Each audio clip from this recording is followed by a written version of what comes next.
નમસ્કાર, આપ જોઈ રહ્યા છો લખત ન્યૂઝ અપડેટ ચેનલ। તમામ સમાચાર અને અપડેટ મેળવવા માટે ચેનલને સબસ્ક્રાઇબ કરો અને બેલ આઇકન પર ક્લિક કરો જેથી તમામ સમાચાર અને અપડેટ તમને મળી રહે। લુવા ચોકથી કાદેસરની બારી સુધીના રોડ પર ગટરના પાણી વહેતા ભર ઉનાળે ધોમધોકતા તાપમાં ચોમાસાનો માહોલ સર્જાયો। લખતર તાલુકા વિકાસ અધિકારી મામલતદાર દ્વારા આપવામાં આવતી કોઈ સૂચનાનો અમલ નહીં। લખતર ગ્રામ પંચાયતમાં મહિલા સરપંચ દ્વારા ચાર સંભાળ્યા પછી લખતર ગામની સુવિધામાં ઉણપ આવવા લાગી છે। લખતર ગામમાં કરવામાં આવેલ તમામ વિકાસના કામમાં ભ્રષ્ટાચારના આક્ષેપ કરવામાં આવ્યા છે।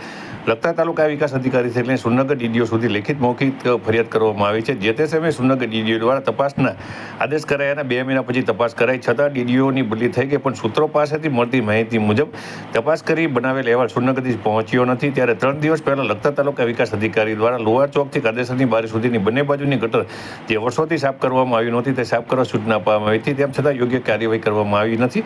આથી લખતર લુવા ચોકથી કાદેસરની બારી સુધીના રોડ પર ગટરના પાણી ફરી વળતા ભર ઉનાળે ખરાબ બપોરે ચોમાસા જેવો ઘાટ સર્જાયો હતો। જો નીચેના કર્મચારીઓ સરકારી અધિકારીઓ સૂચનાની અવગણના કરતા હોય તો આમ જનતા દ્વારા ફરિયાદ કરવામાં આવે તો અમલ થાય ખરો તેવી લોકમુખ્ય ચર્ચા ચાલી રહી છે।